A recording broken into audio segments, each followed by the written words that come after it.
In 2013, we were doing incredibly well, and I had the vision to create Action Gear into one of the biggest e-commerce sites in the country, and I thought, well, the way to do this is to put a lot of money into it and to make it into one of the best websites.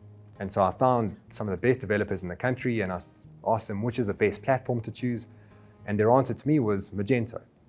And Magento is a wonderful platform, but it's really there to allow you to do anything you want to do, but you have to have like a team of code guys who are managing it for you. And those guys don't come cheap. So I was paying close to 10,000 Rand a month, and I put 650,000 Rand into that website. And it looked beautiful. It did everything I wanted it to do, but I hated it. I hated it so much because as an entrepreneur, I had this urge to be able to be flexible and nimble and agile and to do something and to change our homepage or add a promotion or to change the menu or to do simple stuff that I just couldn't do. We had to book some time in with the developers to scope this new project and then to meet with them and explain what we want. Then they would go and they would create a pitch and come back to us, and with a big quote, we would approve it, then they would schedule it, and it takes like 3 months to change something on the site. And it just took like the entrepreneurial flair away from what we were doing. And that was actually where, like, after a lot of struggle and turmoil and sleepless nights, I found Shopify. And I didn't know anything about it.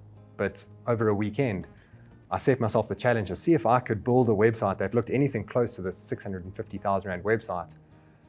And keeping in mind that I don't know any code, and I'm not an experienced website developer, but with Shopify being pretty easy, I could go and build a website, and I was able to mimic the website that they had built. It didn't look it was probably like 70% as good as the expensive one.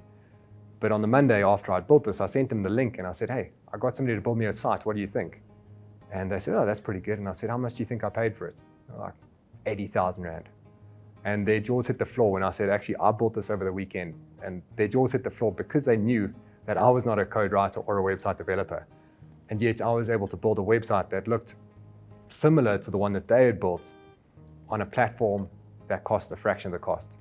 And it was when that happened, I had no choice but to just abandon this very expensive website. It was a sunk cost. I wasn't going to be attached to it. We just turned it off and switched across to Shopify.